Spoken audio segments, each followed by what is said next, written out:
Good morning, Eastern Oregon, and welcome to this February 14th version of AM Live on EOA. Your connection to Eastern Oregon. Happy Valentine's Day. We're also on Roku. We're also on Roku, yeah. Second Monday. How's it going, man? Good. Just busy weekend. Yeah. Busy weekend, and yeah, I don't give a rip about Valentine's Day. I didn't even when I was married. No.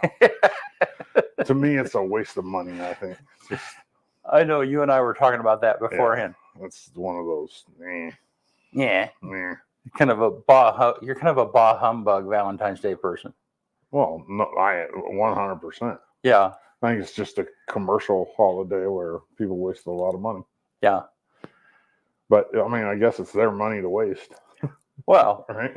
Yeah, but it's, I guess, the point is whether you do the Valentine's Day thing or not, it's kind of an opportunity to.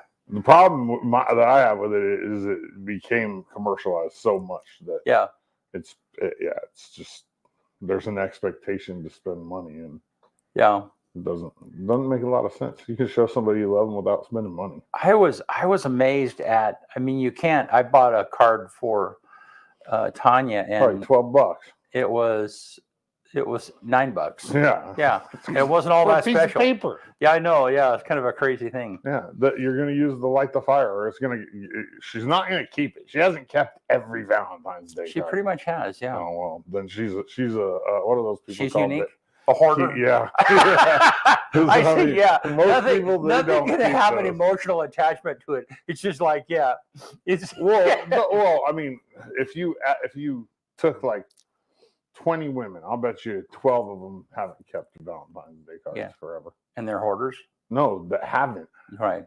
So what are you keeping it for? Like you pull it out and look at it like 10 years from now. Like I should have used this to start the fire. Yeah. Okay. So what emotional thing in your life was like, I'm going to keep, like the birth of your kids, some pictures. Pictures are always important. Okay.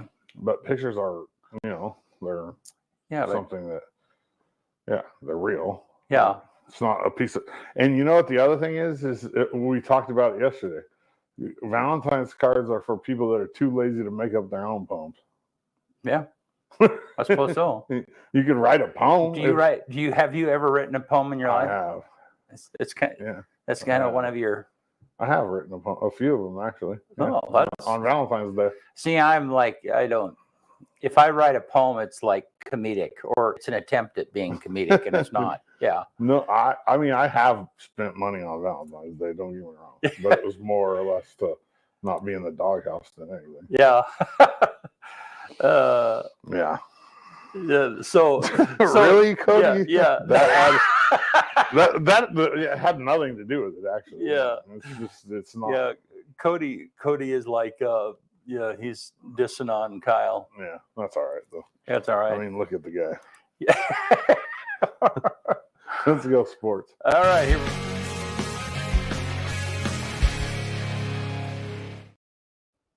This weekend, EOU men's and women's basketball both had home games on Friday and Saturday. Friday, the men and women both beat Bushnell. That was really cool. The men's game was decided on a buzzer beater, controversial buzzer beater, which Bushnell complained about. But our boy Gib Pollard pulled the video evidence and he got the shot off. So, and then Saturday, it was senior day against Corbin. And the men had lost to Corbin over there, and we beat them by 24 on senior day, which was a huge win. They were tied with us for third in the CCC. And let's see.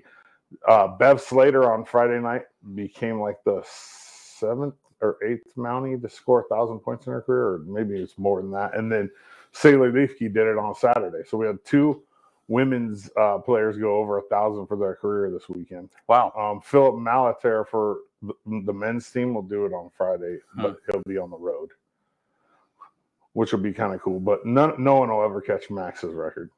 Max is like 2,200 and something in 4 years. Wow, that's crazy. Yeah, nobody will ever catch that. Yeah. I mean, the chances are extremely slim. Do you want me to show those pictures? Yeah, pop up a picture and we'll talk about them real quick. So that's the seniors from EOU men's.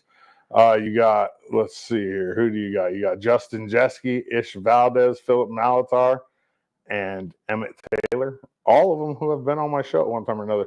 That was in warm-ups. That's just Preston Duncan. He's the one who hit the game winner.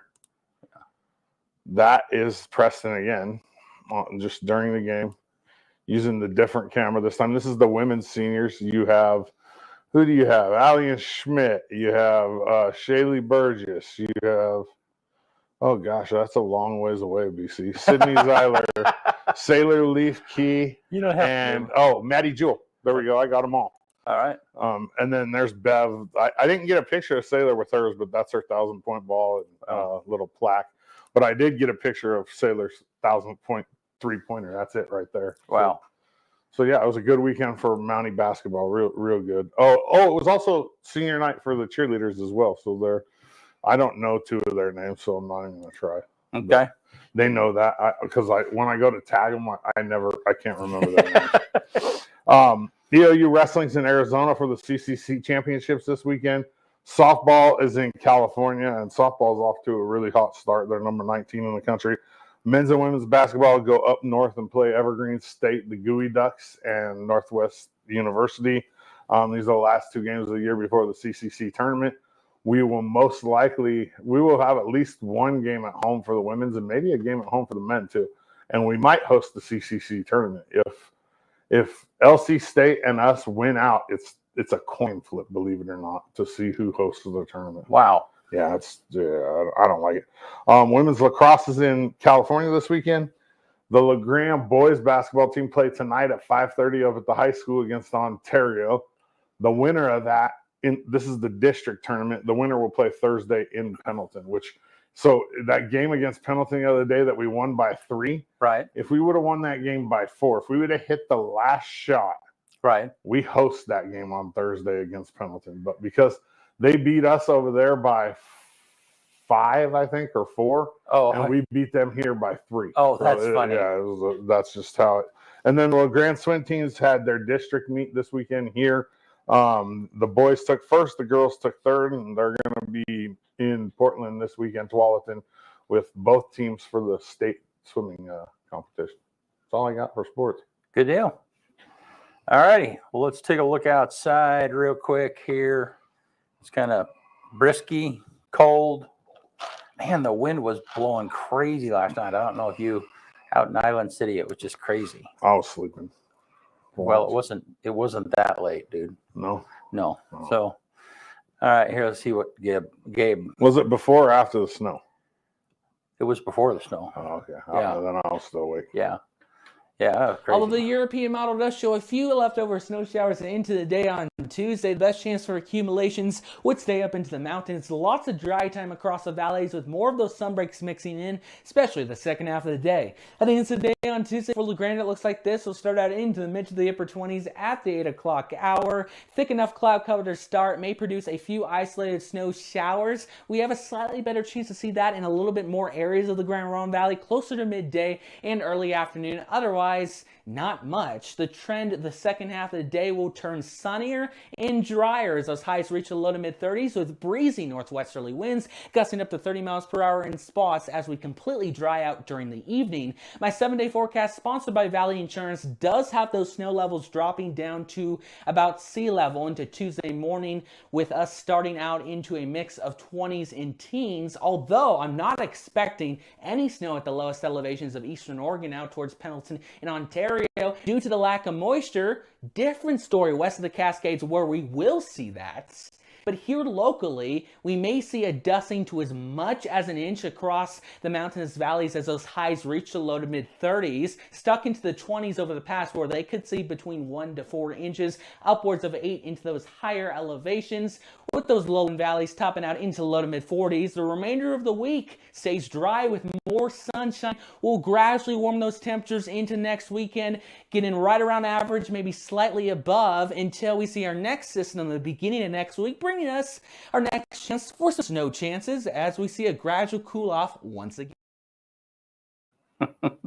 I had my second person go out of the way yesterday and tell me how much they like the actual forecast, how accurate it is. Yeah, Yeah. He does a good job. Yeah. He So does a good job. cool for him. Yeah, good for him. So, well, hey, Steve West from Steve's Outdoor Adventures is going to be with us here in just a minute, and we'll be right back.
All right, we have Steve West from Steve's Outdoor Adventures. How you doing, man? Good. Good. You and I have been we've been friends for years and years and spent lots of times talking, but I don't know if we've ever done a live show together. Never have done a live show. Yeah. We've recorded things, but never a live show. Right. Yeah. And you have a little bit of experience with TV, and so this is not exactly an uncomfortable environment for you. Yeah. No, got rather comfortable in front of the camera about 20 years ago. So. Yeah. So for those of you who don't know, Steve was born in Milton Treewater. I was No, born in Texas. born in Texas. Yeah, but my dad played basketball at Pan Am University in Texas. And Okay. Mom went to nursing school and was down there. And then at about 6, 7 months old, we moved back to Oregon. Okay. So. And Milton Treewater's your house? I'm trying to remember. Is that Walla that area? Walla, Milton Yeah, Treewater yeah. area, And then somewhere along the line you found your way here, and LeGrand is your home, but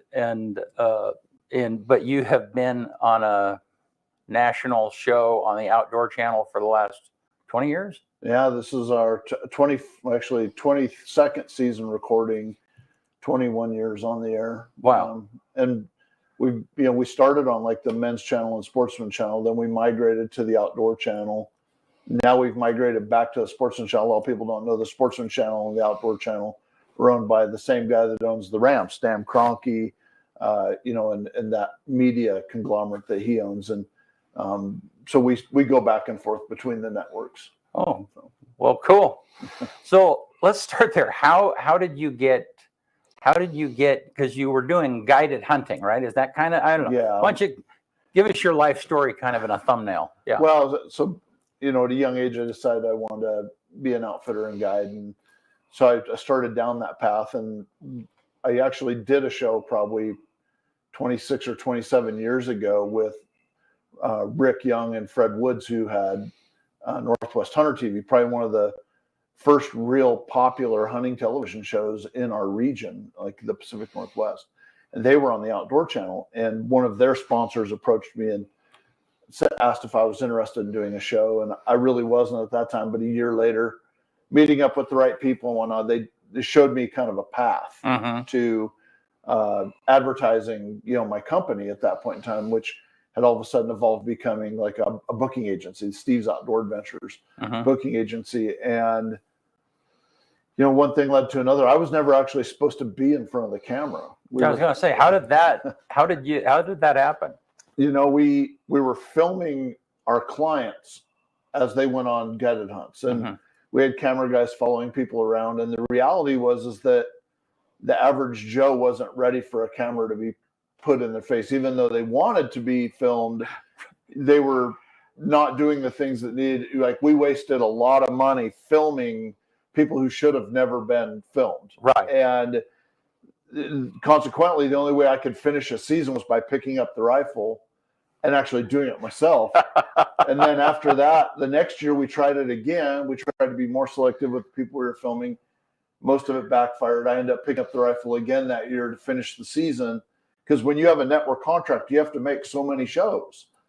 Well, we weren't making the shows unless I picked it up and got the job done. So then you're taking a hunter out to be the show. Yeah. But for whatever reason, that's not happening. It's not happening. We're not getting the job done with them. So then the sponsors were like, listen, if you want us to continue to sponsor Steve's Outdoor Adventures, you need to be the one in front of the we camera. got to have content. Yeah. Yeah. Okay. Well, they decided to kind of attach themselves to a personality at that point. Mm-hmm. TV was evolving, and especially outdoor TV. When we first started, it wasn't uncommon to have 5, 6, 7, 8 animals shot in an episode. There was no storyline. Mm-hmm. Well, very quickly it started to evolve. We want to have, a personality, a story. Every trip needed to have a storyline. And I was trying to learn that as quickly as I possibly could. And, that's about the same time like Jim Shockey, Michael Waddell, all these guys were kind of coming into their own. And it's great to be able to say that I know all these guys that I've looked up to for years. But, Babe Winkleman was one of the early guys that was a big promoter of the story and the trip and the journey. And so we were trying to all learn from each other as things evolved. But yeah, it's just 20 years later, I look back on it, I think about all the lessons I learned and all the fun that we've had. So what's probably, you've traveled all over the world during that. You probably hunted a lot of different exotic animals. What are some of the highlights? What are some of the things like, well, that was really cool. Not sure I'd want to go back there again, but I don't know. Like Tajikistan was pretty cool. I'd go back there. We were there during the war, right on the border with Afghanistan once. Hunting the sheep that live up there. I'd go back and do that again. It was a cool cultural experience. We were actually being guided by Taliban. Huh. They'd tell you, yeah, we're Taliban. Yeah. Just because you're Taliban doesn't make you the enemy. Right. That's just like an organization. That was the handle that we had for the enemy. Yeah, exactly. But yeah. They're just people that live there. Right. Yeah. Besides, those expensive sheep hunts buy lots of IEDs and roadside bombs and rockets. So, but yeah, I still come back to North America as my favorite. The sheep hunting, the grizzly bear hunting, the elk hunting, really. There's things that I would rather hunt in North America than travel anywhere else in the world to hunt, for sure. So yeah, let's explore that a little bit. You've been in. So what is probably the most beautiful place in the world that you can note? It's like, wow, that was, and I have an experience too. Years ago, when I was in college, I went to New Zealand, and there was all this people raved about how beautiful it is. And when I got there, it's like, this looks like the Oregon coast. There's places where, yeah. Probably one of the most beautiful places I've ever been was the headwaters of the Prophet River in British Columbia. There's a glacier there, and just the mountains and the landscape of. I haven't been back there in 15 years, but I remember like it was yesterday. And then also I think about like being in the Denali region of Alaska. Mount McKinley or now Denali. When you stand in the foothills of that, or even Redoubt, Mount Redoubt, you're talking about like landscapes that are just like awe-inspiring. They blow your mind when you're there. Yeah. So you feel very small. Now, one of the things, and I know this because of our interaction and so on and so forth. So some of this hunting, some of the hunting, you're at a base or you're at a facility, a ranch or whatever it might be. And it's a guided hunt and you're taken out. But some of it's like, I remember you talking about grizzly bear hunting, and there was, you might spot the day before where the dens are, but there's a tremendous amount of hiking to get from where you're camped to where you're hunting. Yeah. And I don't know, talk about that a little bit. Well, like that, when you talk about like bears on the den, like we go to Alaska, if we go in April, you're looking for bears that are on the den. Like when they dig out, they actually hang around the den for a while until, the snow starts to melt off. There's actually running water to go get a fresh drink of water and things like that. And it's just, they live right around the mouth of the den. If you can spot a den and move on it, you typically have anywhere from say 7 to 12 miles to get there.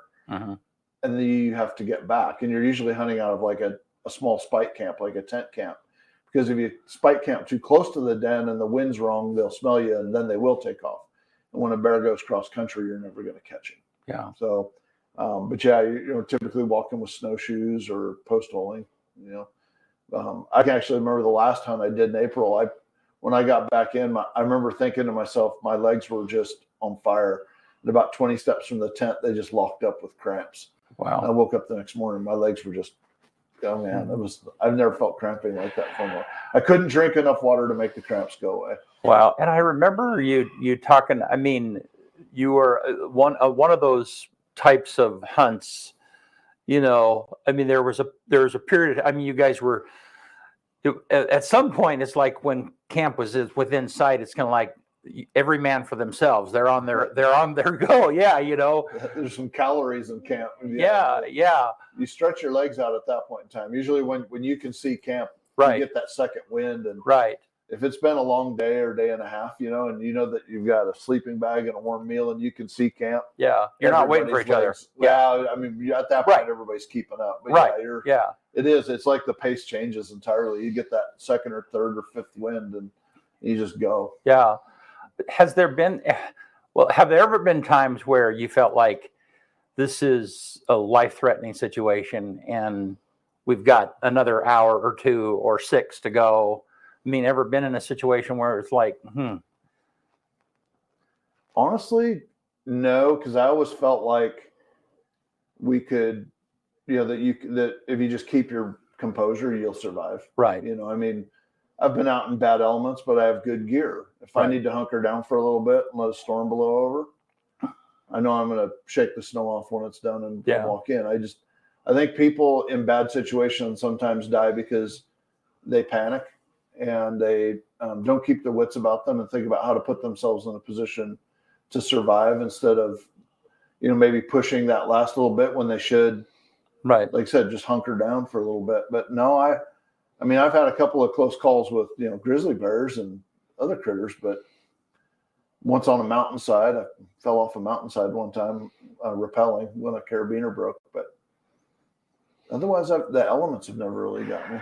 So how do you, and we'll go to the grizzly bears here in a minute, but I want to stay, how, I mean, at this point, and you certainly could call yourself a professional hunter, I mean, that's, which is not everybody can call themselves that, but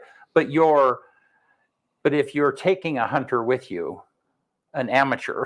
Well, if you're a guide, you're a professional hunter. Right. But if you're taking someone, I mean, are there times where, I mean, how you're going to perform, how your team is going to perform, they're pretty determined and so on and so forth, and you pick them. But are there times where you've had to encourage the amateur that is with you? It's like, dude, we gotta, yeah. You have to take command of a situation once in a while when you're, let's say, guiding or leading somebody on a trip. Whether it's, I mean, I've seen some adventure fishing trips that required it as well, but in hunting, there's times when we will literally, I don't want to say over encourage, but basically get a guy to man up. Like, yeah, you can do this. I mean, I've had guys quit on the side of a mountain and just say they're going to go back. And you just grab them and push them up the hill. Like, no, that's not an option. I'll shame them all the way up the mountain. I've had it done to me once, and that's it. It only took once. After that, I was never gonna, turn in my man card again. And after that, I mean, I've had people try to quit, and you just don't let them. Absolutely no way you let them, especially if they can do it, and it's just all in their head. Right. 99% of it's here. Yeah. I mean, all seriousness. I mean, if someone can't get over the mental blockade, you just kick them over it. Yeah. And just get them moving. And I can't isn't in the vocabulary. Once you start, you assess that you can. Right. And if it's doable, you start. And after that, if you try to quit, you just don't let yourself or the people that are with you at any time. So let's talk about grizzlies. Has there ever been a time where you felt like you were the hunted rather than the hunting? We've had wounded bears though. Yeah. Like in Alaska, we've had one close call with a brown bear that ended at my feet. And then another one that stopped at about 10 feet. Yeah. Where the last shots ended it. Yeah. That's got to get your blood going though. Oh yeah. It's afterward that gets you. You start shaking about 5 minutes later when you realize Yeah. was going wrong. But yeah, the adrenaline rush is pretty mean.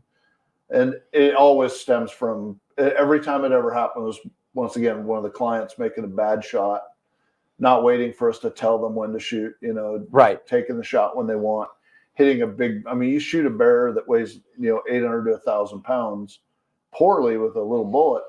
Right. You got trouble, Yeah, you just made a man.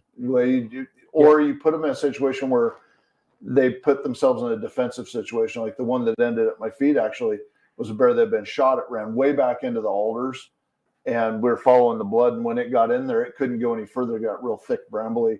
And I think it knew the end was coming. It backed up, it turned around, and was facing out. We followed the blood, and we ran into it point blank. And it could have been real bad. We were a misfire away from maybe not sitting here today. Wow. Does it get your blood going? Yeah, for sure. You think about it afterward, and you're like, damn, that could have gone real bad. You don't want to use hindsight very often when you're dealing with those situations. So have there been any other, a lot of plane rides, a lot of different outdoor stuff. Have there been other times where it's like, I was fortunate that day? Yeah, a couple plane crashes, one helicopter crash, That's all? Yeah. Survived them all. Got concussion from one, but otherwise walked away from every one of them. So have you personally slowed down the hunting part of it? Tell me about your operation now. Yeah. So, look, I don't hunt nearly as much as I used to, or travel as much as I used to. I've got Travis Price in the office now. I'm always trying to grow, Travis's personal experience database, so to speak, because he's working as a hunting consultant in our office and talking to clients. He needs to have firsthand experience in the Arctic, in Alaska, in, Wyoming and New Mexico, and all of these places that we go. He needs to be able to speak firsthand, but he also needs to have street cred or credibility in the eyes of the customers. They can't always ask for me knowing, oh, Steve's been there, we're going to talk to him. Well, that doesn't work for me. I can't be everywhere for everybody. So, Travis is in front of the camera, like John Sullivan, one of our business partners. When his NFL career ended, he gets out and films a couple episodes a year. He's working with some East Coast customers and clients. The ability to grow everybody else's, career and experience and whatnot has become more important for me. But hey, I'm looking at like heading to Texas to go do an Aoudad sheep hunt, check out a new operation. I need to put my boots on the ground, make sure that that's a good enough operation for us to represent. I've still got a couple of trips I'm going to do this year that are high on my list. Hopefully draw a tag or two. A lot of times we don't know what our schedule is going to be like until we get into like April, May, June, when the draw results start coming out. But yeah, I still get a little bit of time in the field, not nearly as much as I used to, but good time in the field. I'm more selective about where I go and what I do. Now, a lot of those are just hunts. They're not TV episodes, right? Oh, they're all. It's all TV. I haven't killed an animal off camera, no joke, in over 22 years. Wow. Okay. So when you're involved, there are cameras with you. Multiple, yeah. Yeah. But when Travis, is his stuff televised? Everything is filmed. Like, we don't hunt off camera. Huh. We won't even, like last year, we went out and did like some local spring turkey hunting. We were filming that for the ammo company to promote our TSS, like in digital films. And this year we were bringing out a big crew from back east that has done thousands of turkey hunts to teach us how to do that, because I'm not a turkey hunter. Yeah. In the spring, I have a choice. I can go bear hunting or I can go turkey hunting. That's a no-brainer for me. I take the teeth and claws over the fins and feathers every day. And I love to go fishing. Like I've been trying to desperately get out and go steelhead fishing this winter. The water hasn't gotten high enough for me yet, but if it coincided with a hunting trip, I'm going hunting. Yeah. I've never been turkey hunting. Why? What's the appeal there for turkey hunters? I don't know. Okay. But there are people that are really passionate. There's people that are extremely passionate about it. And I think it's people have compared them to elk and the way they behave. I personally think that the spring is the perfect time to go turkey hunting because you have cabin fever after being inside all winter. It damn sure ain't the meat. No, you're not filling your freezer on turkeys. Well, and just the taste of it, it's terrible. I don't mind. If you cook it right, it's good. But in all seriousness, there's people out there that are very passionate about their turkey hunting. That's why we launched our line of tungsten super shot, the TSS turkey loads, with our ammo company because there were literally thousands of people begging for it. Mhm. And there wasn't enough demand to meet market, or supply to meet the market demand. And it's been wildly successful. We just we're not turkey hunters. We're turkey hunters. We're not turkey experts. Right. So we're going to bring in some turkey experts to teach us how to hunt them, film them, do a better job, get good at it. And just for one reason only, just for the TSS, promotion. So what's special about turkey ammo?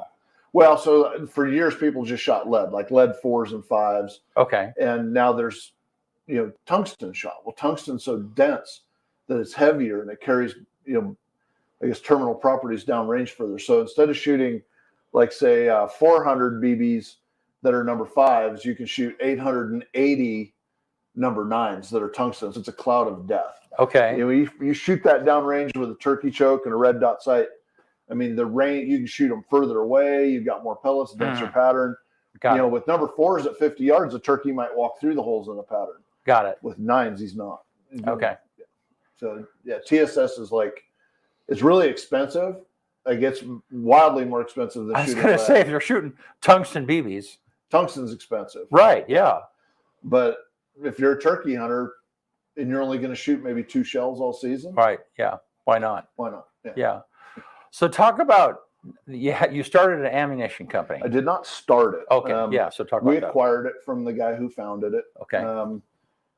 Long story there. Won't get into that, but it was very small. It was, in my opinion, rather insignificant. It was never supposed to be kind of what it is today, but it took on a life of its own and just exploded. I mean, now we built a new facility for it right next to the Steve's Outdoor Adventures office out in the business park. We've got 4 full-time staff. We could add a 5th very easily if we could find another one. Primarily big game rifle hunting ammunition. We don't do like self-defense ammo, and so we're just strictly hunting ammunition. Mhm. And we've expanded to offering like custom rifle scope ammo packages, and of course the turkey loads. And we're doing, like, now the whole rage is shooting these little 410 shotguns at turkeys, and there's a new turkey load. So now we've got these shotguns that are 410s with the red dot sight and the TSS turkey loads. And so there's a lot going on next door in that building. And it's like I said, it just kind of took on a life of its own. Wow. Yeah, if you'd have told me 5 years ago we were going to sell millions of dollars in ammunition, I'd have told you you're crazy. Well, yeah, because it seems like that market, seems like there'd be lots of people in that market. There's not really. It's a hard market to crack into because you can start an ammo company, but how does anybody ever find out about you? Right. So you have to invest, hundreds of thousands of dollars in marketing and advertising, and unless you have a television series, Right. Then that works. Yeah. yeah, then you get to circumvent a Right. lot of that marketing expense. Right. So, you jumpstart. We've got 100,000 social media followers. Well, you can market to those people. So the marketing became everything in terms of how we launched Pendleton Ammunition. Yeah. Well, very cool. So what's next? What's out there that you can talk about that is like, or if you had a dream that you really would like to accomplish, what's out there? It's funny. If I had a dream, my dream would be to, kind of get the company where it needs to be, both companies, and, turn them over to the guys. And I'd like to just go up on the mountain and cut trees and fix roads. And I've put in a lot of years of working and traveling and whatnot. There's very little left for me to do in the hunting world. Yeah. I don't have a bucket list hunt. I did them all. Yeah. I've been real fortunate. It's not lost on me how blessed I've been to do this for a living. And for me, like I said, I literally don't have a single bucket list hunt that I would say I've got to do this one before my time's up. But I've got lots of things I would like to do that maybe involve lower blood pressure and, and a bit more relaxation. Like this year, I hope that I get to do my stone sheep hunt this year. I've done them before, but I wanted to do another one. No one has ever, and I mean no one, has an HD super slam where all 29 animals in North America were killed in high definition. I've taken all 29 animals in North America, but I've only got 4 or 5 left to do in HD, and then I'd be the only person with a full high definition super slam.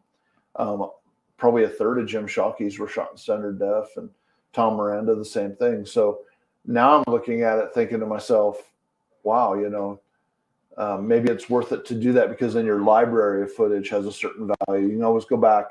If it's in high definition, you can always repurpose it, air it on a new network, or, we've got a new relationship with Carbon TV, where we're taking some of our past episodes and we're putting them in a special channel with Carbon TV for, global distribution. And so there's some exciting things that come with that. But what if it was a super slant, like 29 episodes for 29 animals? Right. I said that there's nobody else that can do that at the moment. Yeah. Maybe, I guess if I had one goal, maybe that would be it. So outside of hunting, what's your hobby? I mean, what's out there that you cutting trees and hanging out at the ranch? I love just go up to the ranch. Honestly, nothing would make me happier if I could get up at 5 o'clock every morning and go cut trees. Yeah. And like I said, fix roads and do mountain projects and things of that nature. Because really, outside of hunting, or fishing, everything I've ever done has been in the outdoor industry. I really don't have a hobby. My hobby's been what I do for a living. Yeah. And, once again, I'm blessed that that's the case. But if I had to choose something outside of, the outdoor industry, it would be to go to the ranch and just work at the ranch. Yeah. Let's talk about wolves for a minute. Oh boy. So, I mean, I know you posted a picture not too long ago. Lots of pictures. Yeah. Of wolves up on your property up there. I don't know. And there's I follow the social media over in Baker area. There was a guy who had some wolf activity, had one of his dogs that was 50 feet from his house. Yeah. And I tried to reach out to him because I really would like to talk to him. But that, I don't know. I mean, I don't know. Give us your thought. We're around wolves all the time. Right. There's probably very few people that have more wolf interaction than I do, because there's so many of them at the ranch. They call it the 5 Points Pack. They're just there. We deal with them all the time. I mean, I got pictures yesterday. They're running right down the middle of the road at the ranch. They're up there. They're there to stay. We're very handicapped. When people say there's no season, they're wrong, because right now we're in phase 3. Okay. Phase 3 means that if we catch wolves biting, chasing, if they're in the act, which is hard because a lot of times it's at night when they do these things.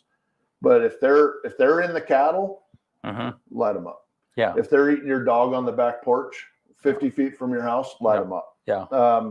We have a sheriff who's very supportive. We have a district attorney who's very supportive. We are not hamstrung by the governor's office in any way, shape, or form when we're in phase 3. Yeah. We're allowed to defend ourselves and our property and our way of life. And I mean, look, if I wanted to eliminate the 5 Points Pack, I could kill them all. Yeah. They're around all the time. I say them all the time. I'm not going to put my career in jeopardy to go out and poach these wolves for no reason. But believe me, when I tell you, if I see them in the cattle this year, I'm going to kill them. I'm going to kill everyone I get led into.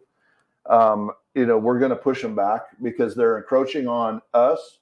If they're going to eat people's dogs 50 feet, or not eat, they just killed his dog. Right. 50 feet from his house. Another rancher up there, it was 150 feet from their house that it attacked the cattle, the livestock.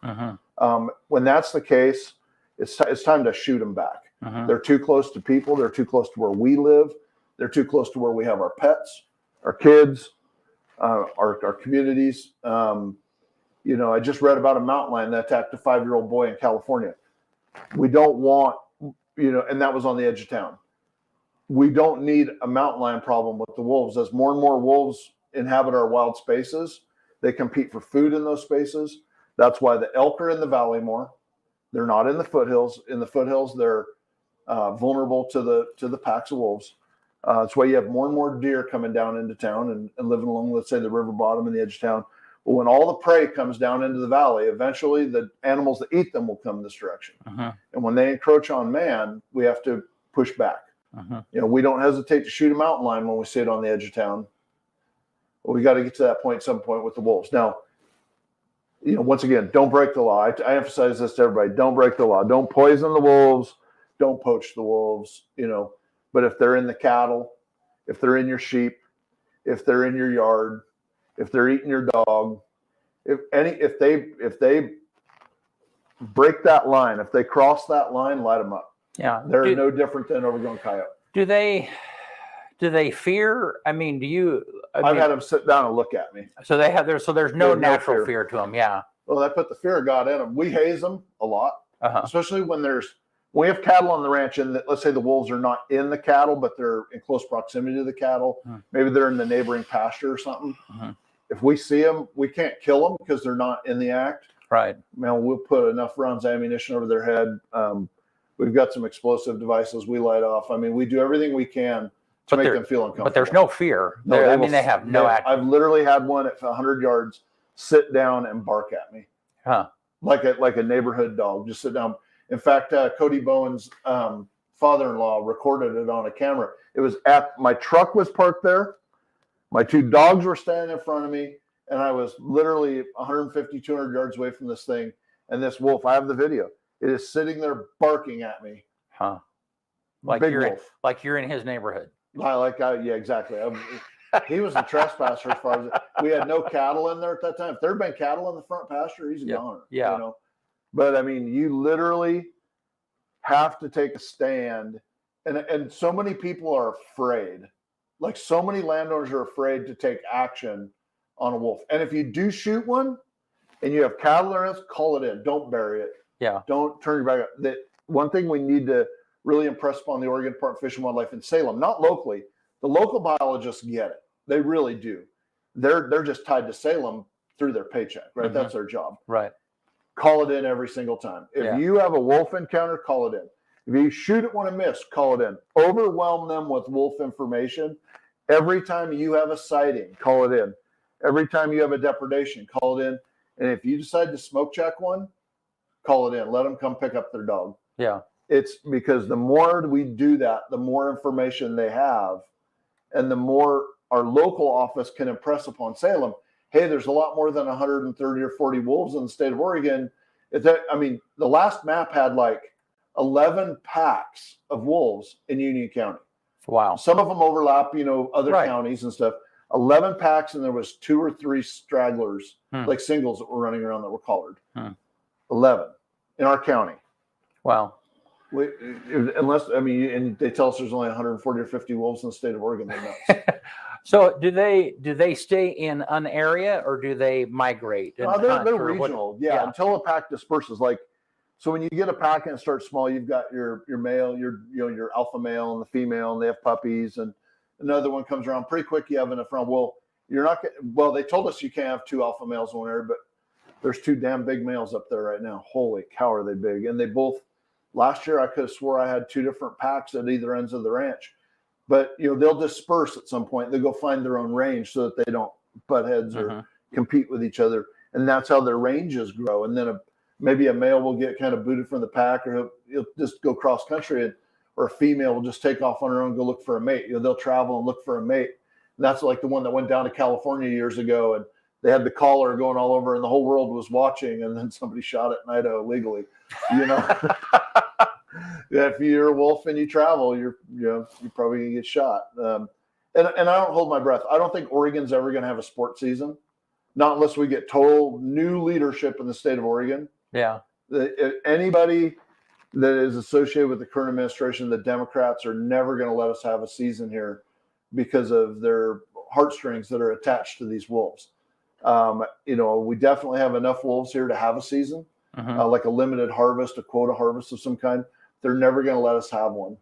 They'd rather pay government employees to go shoot troubled wolves than collect tax or tag dollars for legal sportsmen to go out and hunt them down and shoot them. Right. That makes sense. Taxpayer dollars versus sportsman's dollars. But I think that largely people do not understand that whatever it has, those populations have to be controlled either naturally or if it's a wolf that does not have a predator, then we are that predator. Right. Yeah. What controls or they're their own predator. They hunt each other.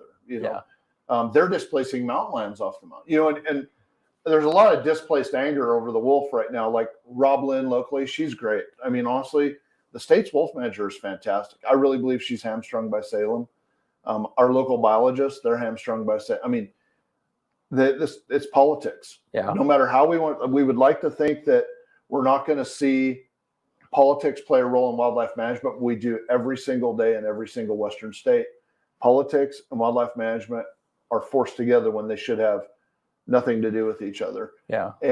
But yeah, you take a wolf, they're the alpha predator outside of us. Well, if we're not allowed to shoot them, They have no predator. they have no predator other than themselves. So inside the minds of those people that want to protect the wolves to the point to where their population is overgrown and affecting, where's the disconnect for them? Do they not understand? Bambi's a documentary. Yeah. Okay. So I mean, it's they don't really understand the population balance. No, they think that it's first off, there's some different segments of that community. One of them is anti-hunting. If you have enough wolves and mountain lions and predators to control the ungulate population, elk and deer and antelope, whatnot, you don't need hunters. Got it. Okay. If you don't need hunters, you don't need guns. Okay. All right. So that's a mindset. Okay? All right. Then you have other people that they're emotionally tied to the animals. They're not just against us shooting wolves. They're against us hunting deer and elk and anything else. They're emotionally attached to these animals. Okay. And and so they obviously just oppose anything else. Then there's people who truly believe scientifically that the wolves belong in the landscape because they control squirrel populations and that there's an ecosystem balance and that they were here originally. But what they have to realize is that wolves were here originally before man. Now that man is introduced to the landscape, we're the one that's made things out of the old balance. Right. They shouldn't be able to look back at this old ecosystem from, let's say, the 16, 17, 1800s and say, well, we need to get back to that. Right. We can't because we're here. Right. Right. We have our cattle, we have our sheep, we have our cities and towns, our remote homes and stuff like that. You want to put wolves back in the landscape? Well, you better take us out of it. Right. Otherwise, you're going to have that conflict. Well, and there certainly is a segment of people that they don't feel like man is any more sacred than any other animal out there. And if you buy into that, then there's a place where that takes you. Yeah. Yeah. Exactly. And so they believe that we're all kind of on the same plane. right. Yeah. That your life is no more significant. That's not realistic. Right. Yeah. Yeah. Well, I mean, it's not realistic in the whole predator hierarchy, and it's not realistic in our world. I mean, that's not. No. Yeah. All those guys should go drink some Kool-Aid. Really, it's just there's realistic thinking. It's like when I hear guys that are extreme against the wolves, we need to eradicate them, kill them all, etc. The reality is that they're here to stay. There's laws that are going to protect them, and you've got a situation where today's hunters have all the equipment, but we're way too lazy to kill them all. Mm-hmm. I mean, that we didn't eradicate them by hunting them originally. We eradicated them through poisoning and trapping and things of that nature. Hunters would never put a big enough dent in them to begin with.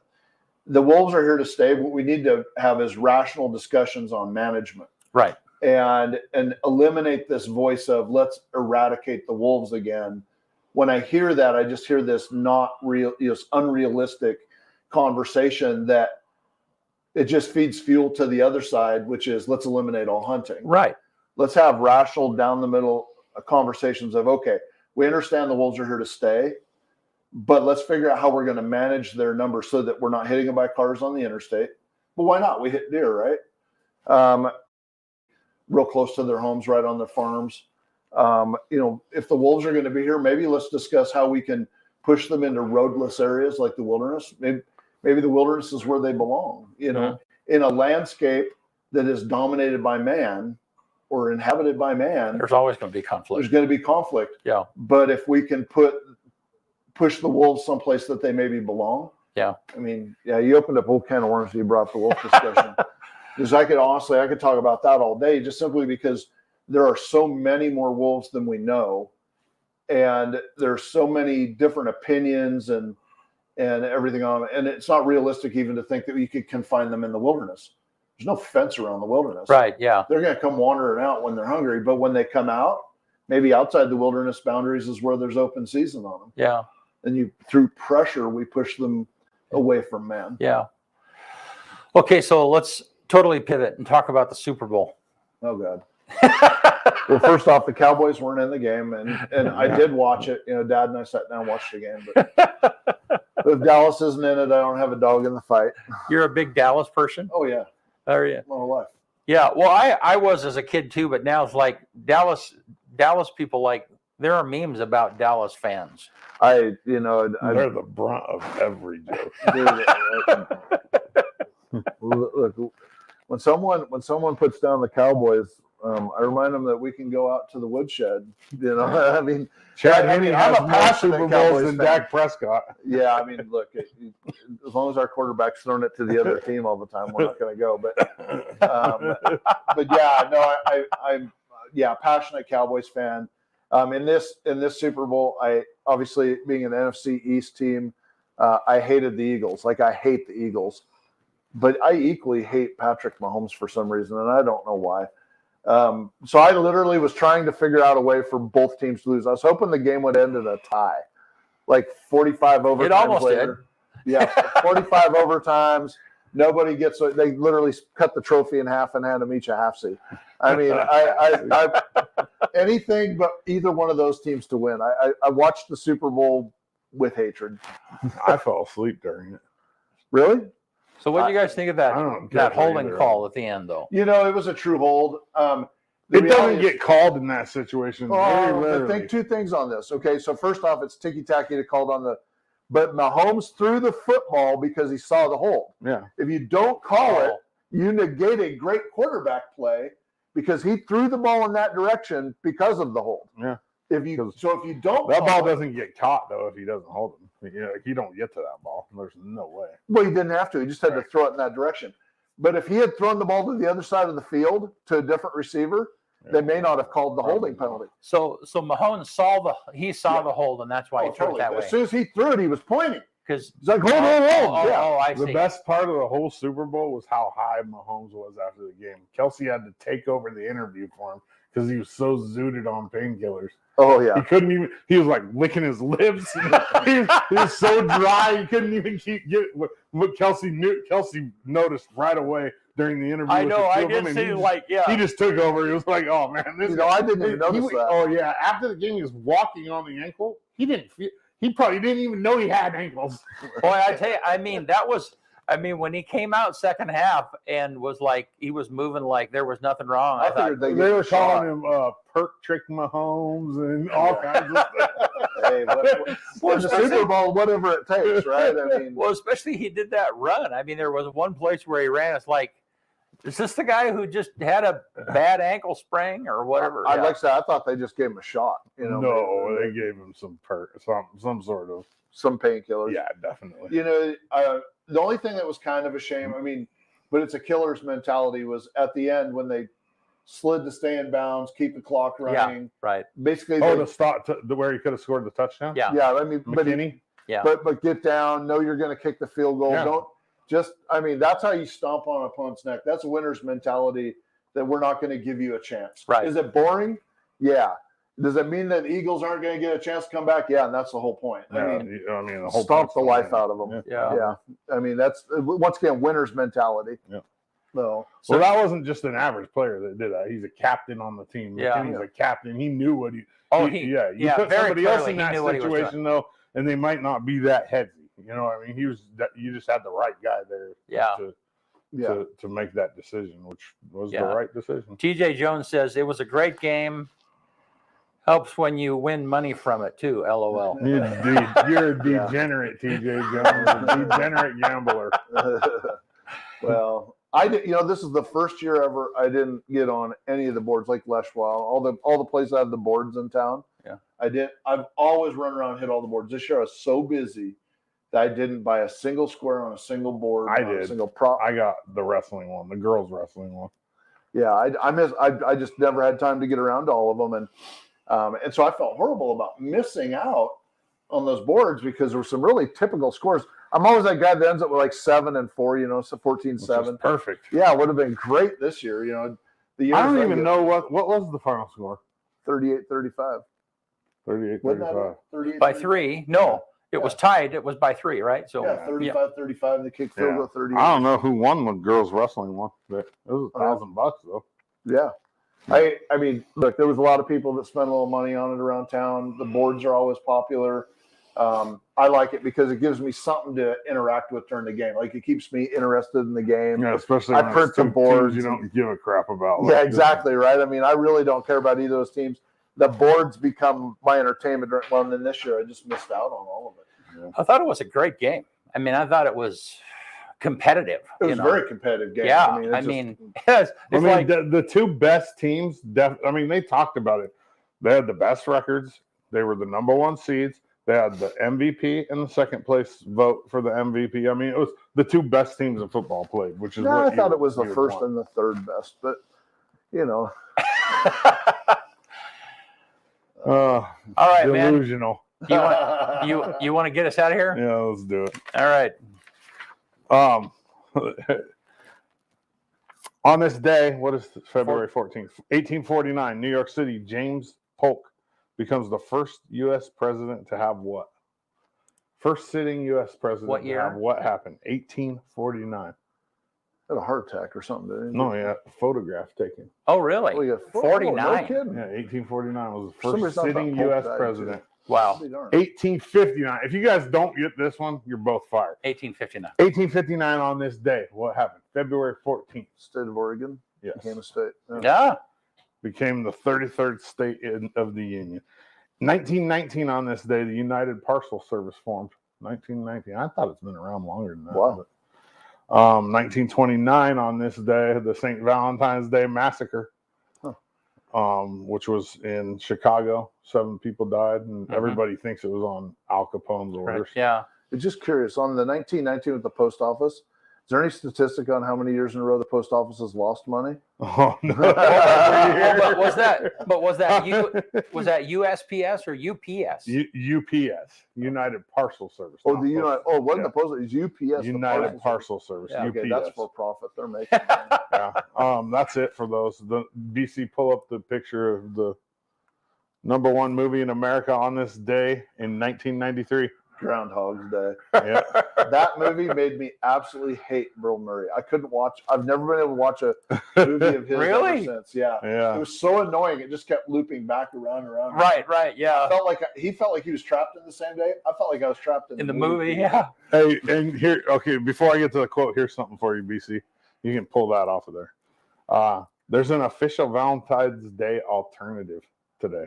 Oh, really? Yeah, it's called International Quirky Alone Day. It's the holiday for single people on the same date. It's not anti-Valentine's Day, but rather a moment to celebrate self-love and platonic relationships. It's been celebrated globally since 2003. What's it called again? Quirky Alone Day. They needed some help on the branding for that one. Quirky. Americans spend over $30 billion on Valentine's Day. Average $291 per male and just over $100 per female. Wow. That's a lot of money, man. That's a lot of money. $291. Yeah, that's a lot. We also buy 250 million roses on Valentine's Day. That's all? It's a lot. I thought that would have been more. 250 million? Yeah, I thought it was. Well, you think about the billions of people, right? No, in America. Okay. So how many 250. millions of Americans? I don't know how many people are in America. About that many? No, it's about 400 million. Yeah. I think. So I mean, half. Yeah, and half the population. I mean, not too many dudes get roses on Valentine's So you Day. give them the women. Yeah, I get it. I mean, but that means a lot of people aren't buying a full dozen. No. but half the Cheapskates. well, I mean, you gotta think like a quarter of the population are kids too. Not a lot of kids are getting roses I for get Valentine's Day. But at the same time, I get it. That's a lot of roses. Finally, the quote for the day. Pull it up there, BC. You're gonna have to read it because I can't see it. Okay. The worst walls are never the ones you find in your way. The worst walls are the ones you put there. Yeah. Ursula K. Le Guin. Yeah. Well, that goes back to like when you were talking about climbing mountains earlier. Yeah. You know, the obstacle, the wall is in your head. Yeah. A lot of times, it's just it's a mental wall. If you can overcome your mental obstacles, there's usually nothing that stands in your way for success. Or Yeah. anything. Yeah. Anything. 145 million greeting cards bought on Valentine's Day as well, which is just a what did we say? So it everybody's is? It's getting 1.5 It's roses. for people that are too lazy to write their own poems. Everybody's Pay getting, $9 for a folded piece of paper with a poem in it. I'm in the wrong business. but go back to the roses number. 140. How many? 250 million. So everybody's getting 1.5 roses on a card. Yeah. That's pretty good. I mean, and that card's $9, and the 1.5 roses is another $20 or whatever. We're a far cry from $200. There, Yeah, I wonder what else they're buying. All right. Well, hey, thank you. Thanks for being with us this morning. Thursday we'll have Joe Brown from Hobby Habit. Yep. Be fun. Hopefully, he brings some cool toys. So tonight, 5:30. Basketball versus Ontario right here on EOA. Yep. Thanks a bunch. We'll see you Thursday.